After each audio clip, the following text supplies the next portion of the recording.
Take a deep breath. You made it to another day. Good morning, and welcome to Inspired and Thrive.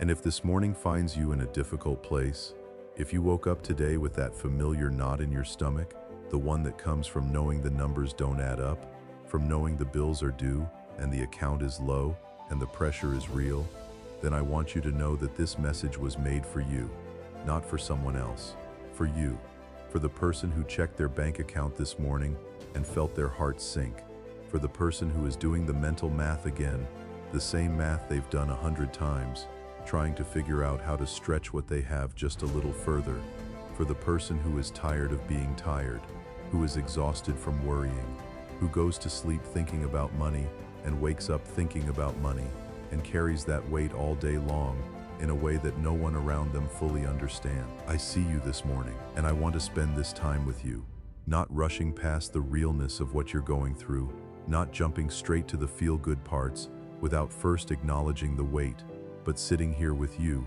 honestly, in the middle of the hard. So take one more deep breath, let your shoulders come down from wherever they've climbed since you woke up, and let's do this together. There is something uniquely heavy about financial pressure. I say uniquely because financial struggle doesn't stay in one area of your life. It bleeds into everything. It touches your relationships. It affects your sleep. It colors how you see yourself. It shows up in the grocery store when you're calculating in your head, and in the school pickup line when you're hoping no one asks about the field trip contribution, and in the quiet of your bedroom when everyone else is asleep, and you're lying there staring at the ceiling, wondering how long you can keep all the plates spinning before one of them drops. Financial pressure has a way of making everything feel simultaneously urgent and helpless. You need to do something, but you're not sure what. You need things to change, but you don't know how. You feel responsible for fixing it, but the tools don't seem to match the problem. And that combination, urgency plus helplessness, is one of the most exhausting emotional states a human being can live in. If that's where you are, I want you to know that exhaustion you feel is real. It is valid. It is not weakness. It is the natural result of carrying something genuinely heavy for a genuinely long time. You are not weak. You are tired. And those are very different things. Let me talk about some of the specific things that financial pressure does to a person, because I think when we name them, they lose some of their power. Maybe you've noticed that money stress makes you feel ashamed. Not just stressed, but ashamed. Like there's something wrong with you. Like if you were smarter, or more disciplined, or more ambitious, or had made different choices along the way, you wouldn't be in this position. Like your financial situation is somehow a verdict on your worth as a person, your intelligence as an adult, your value as a parent or spouse or provider. That shame is one of the cruelest parts of financial struggle, because it adds an invisible weight on top of the practical weight. You're not just dealing with the actual problem, you're also dealing with what the problem makes you feel about yourself. And that additional burden often keeps people from asking for help, from being honest with the people around them, from reaching out to God as openly as they could, because there's a part of them that believes, somewhere deep down, that God must be disappointed in them too. I want to address that lie directly. God is not disappointed in you. Your financial struggle is not evidence of His disapproval. It is not punishment for your failures. It is not proof that He has turned His face away from you. Some of the most faithful, God-honoring, hard-working people you will ever meet have walked through financial valleys so deep they couldn't see the top. Financial hardship is not a mark of God's absence. Sometimes it is precisely the place where He does His most remarkable, most personal, most life-changing work. So release the shame if you can, even a little, not because the situation isn't real, it is, but because carrying shame on top of the practical problem is making an already heavy load unbearable. And you don't have to carry the shame. You were never supposed to. Maybe what financial pressure has done to you is isolate you, because money stress is one of those things that people don't talk about. Not really. You can talk around it, reference being a little tight, or watching the budget, but the full, honest truth of what you're dealing with, that tends to stay inside, because the world celebrates success and abundance and financial milestones, And there's very little space in most conversations for the honest admission that things are genuinely hard right now. So you carry it alone. You put on the face in public and fall apart in private. You are cheerful at the gathering and quiet in the car on the way home. You congratulate people on their new house and their vacation photos and their promotion announcements, and then you sit with your own reality in silence because the gap between their highlight and your behind the scenes feels too vast to bridge with words. That isolation is painful, and it is also, I want you to know, very common. You are not the only one sitting with a private worry that doesn't match your public face. You are not the only one struggling in a way that the people around you don't fully see. You are not uniquely alone in this, even though it feels that way. And one of the reasons I want you to come here every morning, one of the reasons this community exists, is to create a space where you don't have to be alone in it, where you can bring the real thing and not just the presentable thing, where honesty is welcome and struggle is not shameful. You are welcome here exactly as you are. Maybe the financial pressure you're under is connected to responsibility, to other people who are depending on you. That is its own particular weight. When you are struggling financially and it is only affecting you, there's a way of making peace with it, of deciding that you can endure it, that you'll get through, that it's hard, but you can handle hard.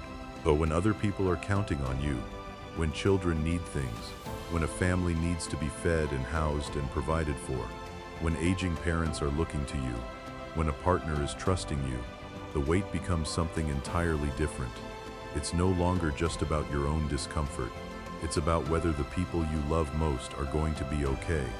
And that responsibility, that deep, gut-level, keep-me-up-at-night weight of being responsible for others, is something that no motivational speech can make light. It is real, it is serious, and it deserves to be honored as such. But here is what I also need you to hear. The love that drives that weight is something beautiful. The fact that you care so deeply about the people depending on you, that their well-being keeps you awake, that their needs drive you to keep pushing when everything in you wants to stop. That is not a burden. That is love in its most practical, costly, daily form. And love like that, love that shows up even when it's hard, love that keeps going even when it's exhausting, that is a reflection of the heart of God. He is the perfect Father who never stops providing, and He sees the imperfect, striving, tired, loving person you are trying to be for the people in your life. He honors that, and He is in it with you. Maybe what you're dealing with is not just a temporary tight month, but a longer season. Maybe this has been going on for a while. Maybe it started with a job loss, or a health crisis, or a divorce, or a business that didn't work out the way you hoped, or a combination of circumstances that stacked up in ways you didn't choose and couldn't have anticipated. Maybe you've been in this financial valley for months, maybe for years. Long seasons of financial hardship wear on a person in a way that short, acute crises don't. Because when it goes on long enough, it starts to feel like a permanent condition rather than a temporary situation. When you've prayed about it enough times without visible breakthrough, it becomes harder to pray again with the same faith. When you've hoped enough times and been disappointed enough times, hope itself starts to feel like a risk you're not sure you can afford. I understand that. I don't dismiss it. And I'm not going to tell you that if you just pray harder or believe more or do the right formula, everything will turn around overnight. What I will tell you is this: seasons change. Even the longest seasons change. Winter does not last forever. Darkness does not last forever. Drought does not last forever. And financial seasons, as long and as heavy and as discouraging as they can be, do not last forever either. Your season will change. And maybe this is the one that's hardest to admit. Maybe you're struggling with some fear that this is somehow your fault. Maybe there are decisions in your past that you look back on and wish you could undo. Maybe there was a financial risk that didn't pay off, a relationship that cost you more than you expected when it ended, a period of poor decisions that you've been paying for ever since. Maybe someone took advantage of you.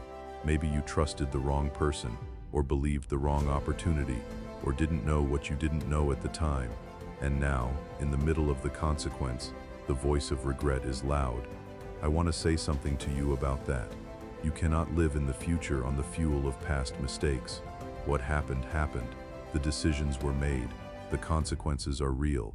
And I am not dismissing the responsibility you may carry for some of where things stand.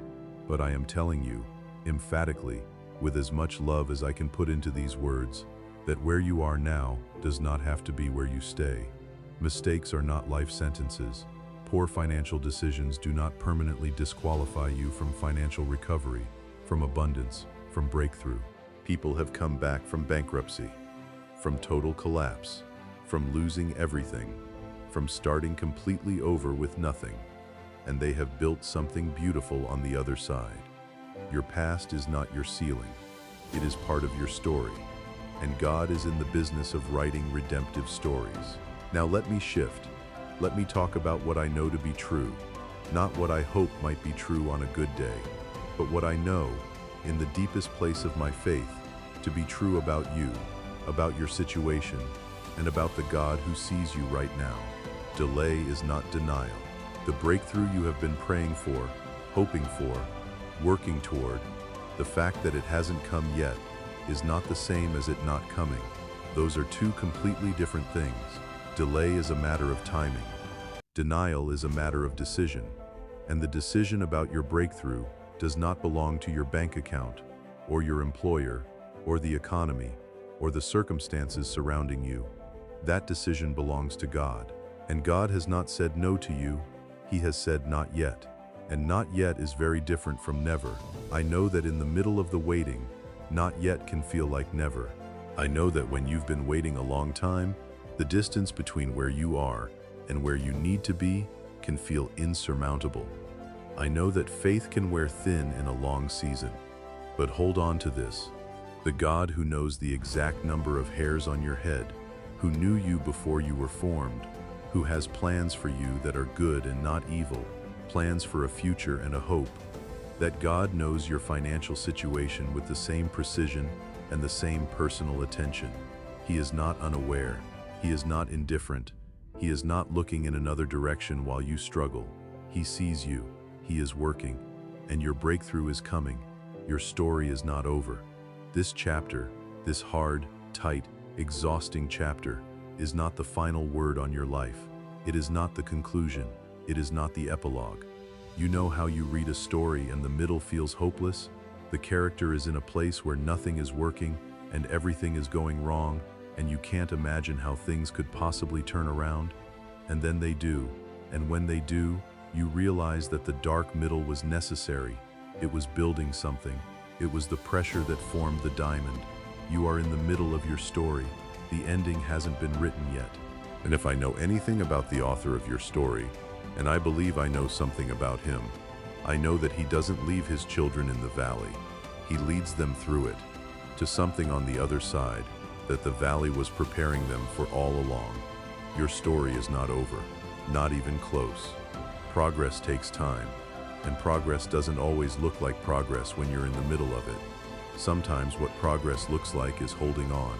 Sometimes it looks like not quitting on a day when quitting would have been the easier choice.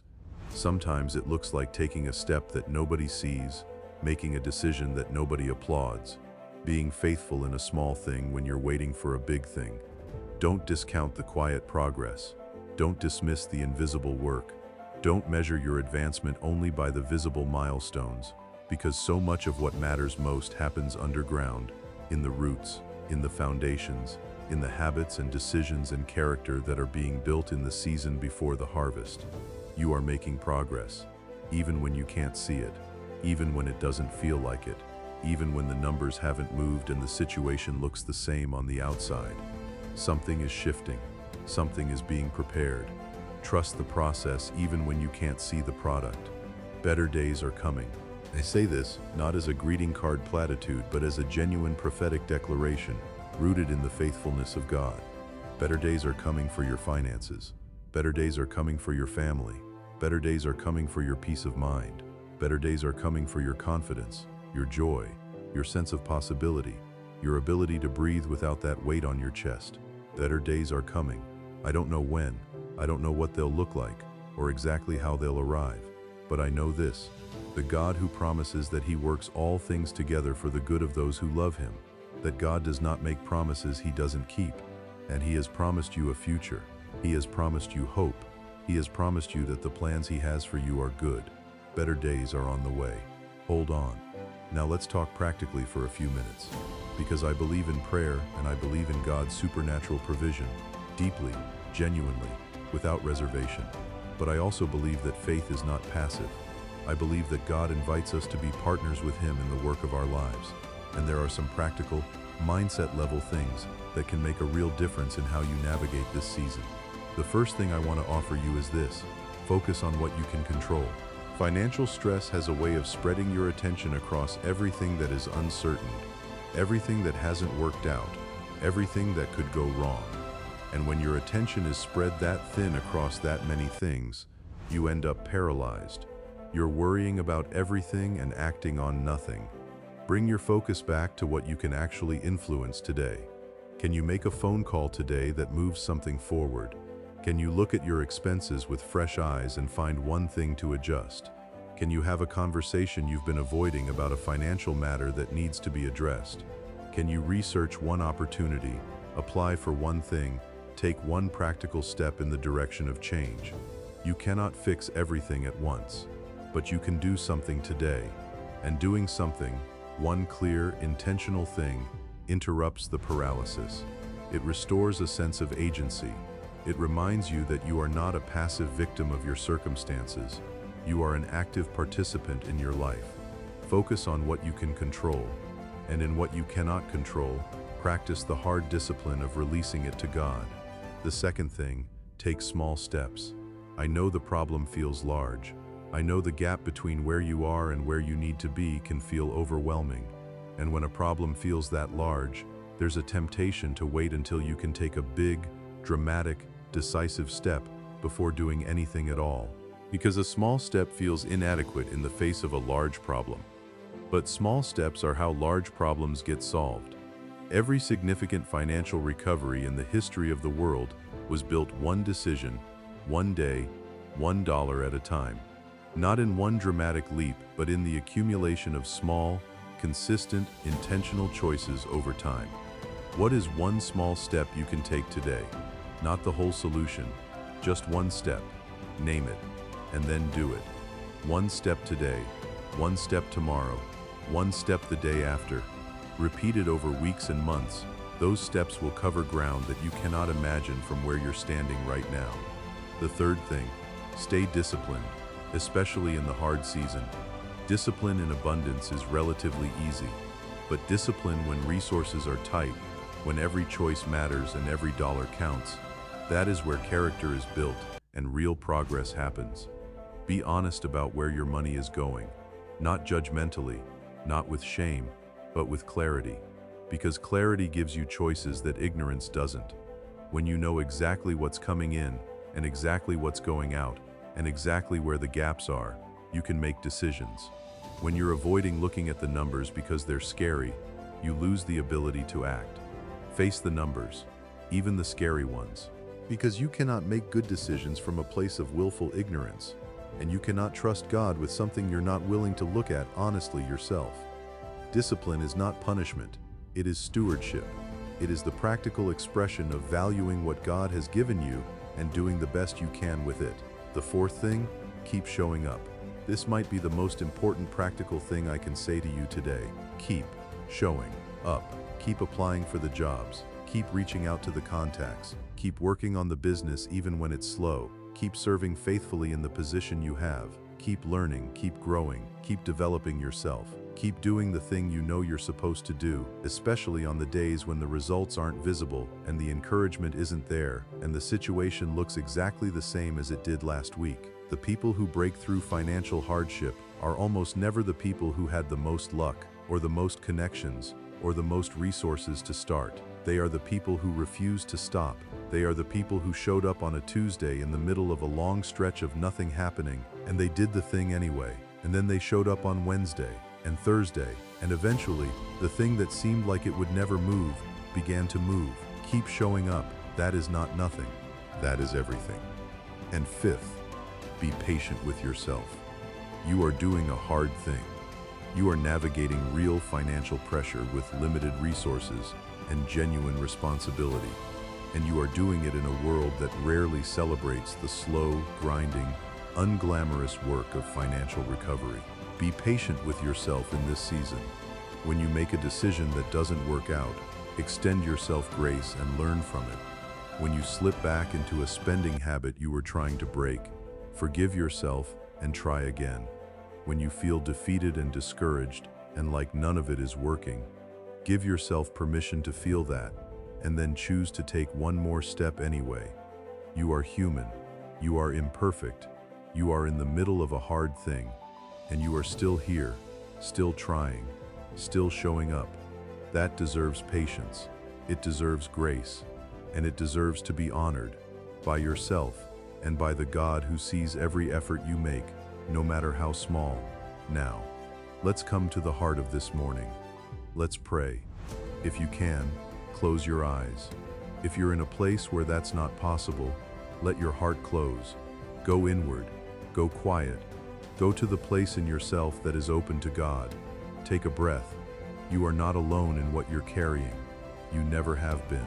And you are not going to be left in this season without the presence, the wisdom, and the provision of the God who made you. Come as you are. Come with the debt. Come with the worry.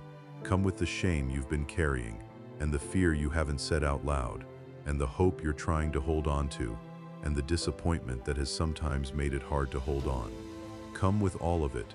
God is big enough. Let's pray. Heavenly Father, we come to you this morning with open hands and honest hearts. We come to you from the middle of financial seasons that have been hard. Some of us have been in this place for a long time. Some of us are here for the first time. Some of us are somewhere in the middle of a valley whose end we cannot yet see. And we come to you not because we have it figured out, not because we've done everything right, not because we deserve a breakthrough more than anyone else. We come to you simply because you are our Father, because you are our provider, because we have nowhere else to go that carries the kind of hope that you carry, and because we know, even when our faith is small, even when the doubts are loud, that you are faithful, that you have never stopped being faithful, and that your faithfulness does not depend on our perfection. So here we are, Lord. Father, I want to begin by thanking you. Even in the middle of the hard, I want to find the thank you before I find the asking. Because gratitude is not denial. It doesn't pretend that the struggle isn't real, but it remembers that God is bigger than the struggle. And right now, I am grateful. I am grateful that we woke up this morning. I am grateful that we have a God who listens, who leans in, who is attentive to the cry of his children. I am grateful that we are not navigating this alone. And I am grateful that your word promises that you have plans for us, not plans to harm us, but plans to give us a future and a hope. Even in the hard, there is something to be grateful for. Thank you, Father. Now, Lord, I come to you with the specific, real, pressing weight of financial need. You know exactly where each person listening to this prayer stands right now. You know the number in their account. You know the number on their bills. You know the exact gap between what they have and what they need. You know what's overdue and what's coming due, and what's been paid late, and what's been forgiven, and what's been stretching. You know every detail of the financial picture in a way that no human financial advisor ever could. And knowing all of that, seeing the full picture, you still say, I am your provider. I am holding you to that promise today, Lord. I am standing on it. I am bringing it back to you because you spoke it, and I believe you meant it, and I am trusting you to make it true in the lives of the people praying with me right now.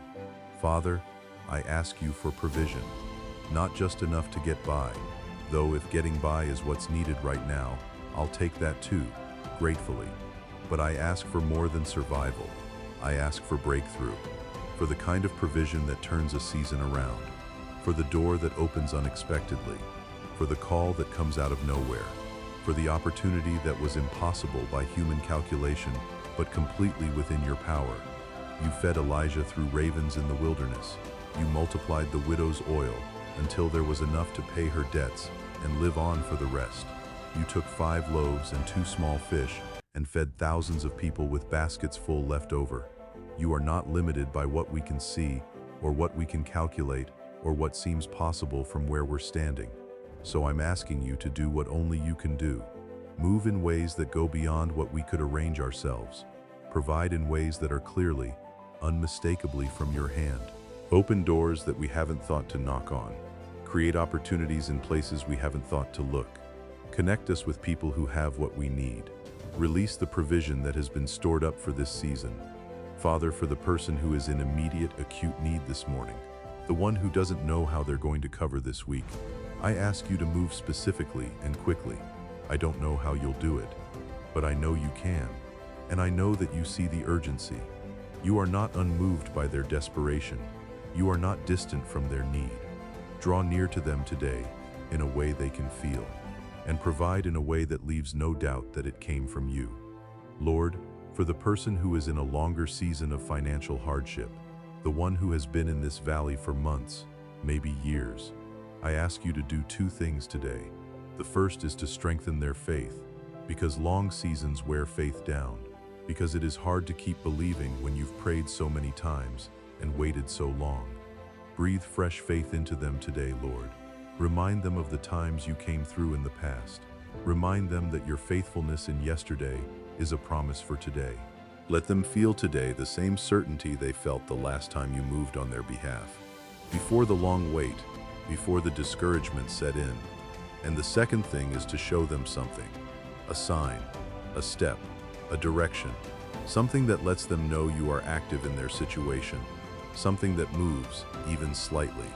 A door that shifts, a conversation that opens, an idea that comes, an unexpected resource that arrives. Let them see movement. Because sometimes what faith needs is not the whole breakthrough all at once, but the evidence that the water is beginning to flow. Be that evidence today, Lord. Father, I pray for wisdom. Financial breakthrough is not just about supernatural provision, though I believe in that completely. It is also about wisdom, about seeing clearly, thinking carefully, making decisions that align with where you're trying to take us. Give wisdom to the person who needs to make a hard financial decision this week, the one who has to choose between difficult options and doesn't know which path to take. Give them clarity. Speak through the counsel of trusted people in their life. Illuminate the right direction through your word and through the peace that passes understanding that you promise to those who bring their requests to you. Protect them from the wrong paths. Protect them from financial traps disguised as quick solutions. Protect them from predatory lending, from desperate decisions made from fear, from shortcuts that lead to deeper holes. Give them patience for the slower, steadier, right path, even when the faster, wrong path seems appealing. Guard their financial wisdom as carefully as you guard their steps. Lord, I want to pray specifically about the shame.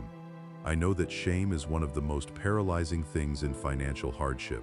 It keeps people from asking for help. It keeps people from being honest with their spouses, their families, their churches, their God. It keeps people isolated in their struggle when community could be part of the answer. Break the power of shame over every person praying with me right now. Speak to the deepest place in them and remind them that their worth is not measured by their net worth, that you did not look at them from eternity and decide their value based on their financial standing, that you looked at them with the full, exhaustive, infinite love of a father who chose them before the world began, and their bank account balance was never part of the equation. Let them receive that truth not just intellectually but in the deep places where shame lives. Let it do the work only truth can do, dismantling the lie, releasing the captive, setting free the person who has been carrying something they were never meant to carry. You did not design them for shame. You designed them for dignity, for purpose, for abundance in the fullness of the word, not just financial but relational, spiritual, emotional, purposeful. Let them walk in the fullness of who you made them to be, beginning today. Father, I pray for the providers, the parents who are carrying the weight of providing for their children, the spouses who feel the pressure of financial responsibility in the home, the single parents who are doing the work of two with the resources of one, the people who are supporting extended family, caring for aging relatives, holding together households that would fall without their steady presence. See their sacrifice, Lord. Honor their faithfulness. Give them supernatural energy when their natural reserves are exhausted. Give them creative solutions they wouldn't have found on their own. Give them peace in the gap, the space between what they have and what their family needs. That incredible, irrational peace that only you can give. And let their children see something in this season that becomes a foundation for their own faith. Let the children who watch their parents trust God through financial hardship grow up knowing what faith in the valley looks like. Let this season become a testimony that the next generation carries forward. Nothing is wasted, not even this. Lord, I pray for the person who is starting over financially, the one who lost what they had and is beginning again from the beginning. The bankruptcy, the foreclosure, the failed business, the financial devastation that came with a divorce, the medical debt that wiped out everything they'd saved, the person who is looking at a financial crater where their life used to be and wondering if they have the strength to build again. I want to pray specifically for their courage, because starting over takes a courage that is different from the courage to keep going. Starting over is not continuation, it is new creation. And new creation from the ashes requires believing that what was lost does not define what can be built. It requires deciding that the past failure is not a preview of the future outcome. It requires the kind of hope that chooses to plant a seed in ground that has already disappointed once. Give them that courage, Lord. Let them see that your mercies are new every morning, not just spiritually, not just relationally, but in every dimension of life, including the financial. Let them believe that the crater can become a foundation, that the empty place can become a beginning, that the God who makes all things new can make something new of their financial story too. Father, I want to close this prayer with a declaration over the finances of every person in this community. I declare that lack does not have the final word. I declare that debt is a season, not a destiny. I declare that financial hardship is a valley, not a permanent address. I declare that the God who owns the silver and the gold, the God who holds every resource in the universe in his hands, is not withholding his provision from his children. He is orchestrating it for the right time, the right way, for their greatest good. I declare that breakthrough is coming, that doors are about to open, that opportunities are being prepared, that provision is on its way in forms that haven't been anticipated and through channels that haven't been thought of. I declare that every person praying with me today will testify. They will stand on the other side of this season and tell someone else what God did. They will be the evidence that He is faithful. They will be the living proof that better days come after the hardest ones. I speak life over their finances. I speak abundance. I speak forward movement. I speak freedom from debt, freedom from fear, freedom from the weight of financial worry that has been pressing down on their chest for too long. And I pray all of this in the name of Jesus Christ, the one who became poor so that we, through his poverty, might become rich. The one whose first miracle was an act of provision. The one who fed thousands in the wilderness and calmed the storm that threatened to drown his disciples. The one who is the same yesterday, today, and forever. In Jesus' name, amen. Take a moment there. Just stay in it. Let the prayer breathe. Let it settle. Don't rush back to the noise yet. You just brought something real to God. You named the weight. You asked for help. You stood in faith, maybe with trembling, maybe with tears, maybe with a faith that felt smaller than a mustard seed, and you prayed.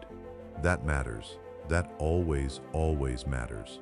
God heard every word that you spoke along with me, and every word that was in your heart that didn't make it to your lips. He heard it all. He sees it all. And He is not unmoved by any of it. Now let's speak some truth over yourself, because the enemy of your soul loves financial hardship, not because of the money itself, but because of what financial pressure does to your identity, your faith, your sense of what's possible.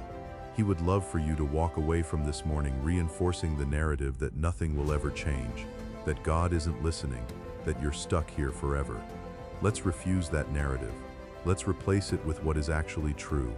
If you can, say this out loud, with your voice. Let the words fill your space. Say this with confidence. I will not give up, not on my family, not on my future, not on my financial recovery, not on the dream that God placed in my heart, not on myself. I have come too far, fought too hard, and held on too long to give up now. My story is not finished, and I will not write the ending by quitting before God has a chance to show me what He was building all along. I will not give up. My situation will change. It is not permanent. It is not forever. It is a season, and seasons are designed to change. The winter always gives way to spring. The drought always gives way to rain. The valley always leads somewhere, and God is leading me through this one, towards something I cannot yet see from here. My situation is not my destination, and it will change. I declare that it will change. Better days are ahead, not wishful thinking, not empty optimism, but genuine, faith-filled, spirit-anchored hope. The best days of my financial life are not behind me. They have not already happened. They are ahead of me.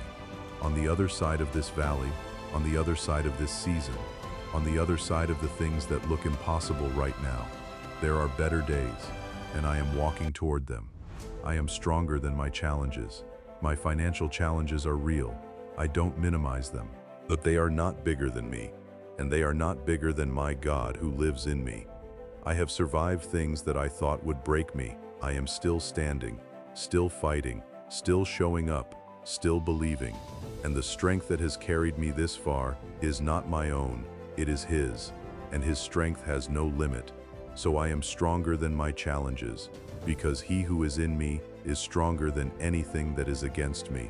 My future is bright, not in spite of this season, not ignoring this season, but my future, the real, full, God-designed future that is ahead of me, is bright. It is full of possibilities I can't see from where I'm standing right now.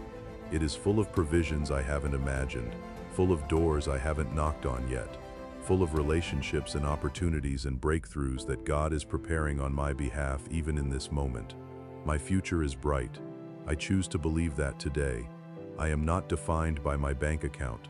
I said this earlier and I want to say it again as an affirmation, because I think it bears repeating. My identity, my worth, my value, my dignity, none of these things are determined by a financial number. I am a child of God, made in His image, loved with an everlasting love, chosen before the foundation of the world, called by name, known and seen and held. That is who I am, and a bank account balance, no matter how low, cannot take that from me. Hold those words. Let them be the filter through which you view your week. When the worry tries to come back, and it may, come back to these words, come back to this prayer, come back to this space, as many times as you need to. There is no limit here. This is what we're here for. Before I close, I want to leave you with something to carry into the rest of your day. Just one question, simple, honest, something to sit with in the quiet moments. Here it is. What is one area of your finances where you have been waiting on God? And is there a practical step you have been putting off taking that faith might be asking you to take today? Sit with that, because sometimes breakthrough comes through the supernatural, through God moving in ways we could never have arranged. And sometimes breakthrough comes through the practical, through us taking a step we've been afraid or ashamed or too overwhelmed to take. Sometimes the prayer gets answered when we make the phone call. Sometimes the door opens when we walk up to it. Sometimes God's provision comes through a conversation, an application, a decision, an appointment, a step that we've been standing at the edge of, not because God was waiting for us to earn it, but because He was waiting for us to trust Him enough to move. Is there a step like that for you today? You don't have to take a giant leap, just one step, one honest, brave, faith-filled step in the direction of the thing you've been believing God for. Take it today. One more thing before I close. I want to invite you to do something that may feel vulnerable. In the comments below this video, if you feel led to, share what you're believing God for in your finances. Not for the world to judge, not for advice you didn't ask for, but to declare it, to put it in words, to plant a stake in the ground and say, this is what I am trusting God for. There is something that happens when we name the thing, when we say it out loud, in a community of people who are praying with us and for us. The isolation breaks, the shame loses its grip, and faith strengthens in community in a way that it sometimes struggles to strengthen alone.